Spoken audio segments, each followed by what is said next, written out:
Pour percer une porte ou une ouverture d'une manière générale sous SketchUp, nous avons besoin de 3 outils. Le premier outil va être le mètre ou le guide qui nous permet de placer les différents éléments. Donc, pour ce faire, je peux partir du bord de la maison et imaginons que je veuille placer ma porte à 2,50 m. Je vais taper 2,5 et valider.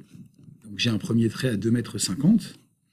Ensuite, j'ai besoin de l'outil ligne. Pour cela, je vais prendre le crayon, ici, et je vais percer ma porte en partant du bas. Donc, je clique sur le point d'intersection. Vous voyez que le logiciel m'aide et il me dit que c'est indiqué intersection. Maintenant, je vais être sûr d'aller vers le haut. J'appuie sur la flèche du haut de mon clavier. Je monte vers le haut. Comme ça, je peux aller dans n'importe quelle direction.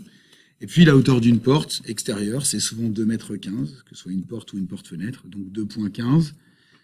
Comme mon système est bien configuré, je n'ai pas besoin de préciser l'unité. Sinon, je pourrais taper mètre. D'accord ? On le voit en bas à droite ici. La valeur s'affiche dans les dimensions. Donc, 2,15 mètres. Validé. Maintenant, je vais aller vers la droite ou vers la gauche. Donc, c'est un axe horizontal. Je suis parallèle à l'axe vert, comme je peux le voir. Pour cela, et être sûr que je vais dans la bonne direction, j'appuie sur la flèche gauche de mon clavier, ce qui fait que maintenant, je peux aller à l'horizontale n'importe où, et j'ai plus qu'à définir la largeur de ma porte. Imaginons que c'est une porte-fenêtre. Je vais mettre 120 cm. Ça, c'est pour montrer qu'on peut utiliser d'autres unités. 120 cm, ça fait 120 cm. Validé. Et maintenant, je n'ai plus qu'à redescendre verticalement. Donc, je verrouille l'axe bleu. Et je m'assure d'être aligné avec le point de départ ou avec la ligne. J'ai donc défini le contour de ma porte.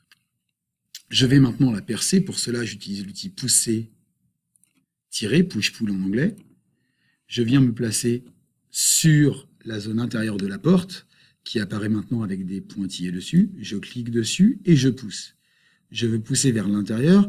Alors là, la meilleure solution, c'est tout l'intérêt de la souris à 3 boutons et de la molette. Je vais appuyer sur la molette, faire tourner ma maison de 3/4 pour voir le dessus. Et vous voyez que là, en fait, quand j'ai poussé, il me dit que je suis au fond, en fait. J'ai atteint le maximum. D'accord ? Offset limited to 20 cm. En fait, je ne peux pas aller plus loin que la traversée du mur. Si je veux être sûr que je suis aligné sur le mur, il me suffit aussi de faire ça et de sélectionner le bord on edge, le bord du mur. Et voilà, ma porte est percée, j'ai traversé le mur. Comme ça fonctionne quelle que soit la porte.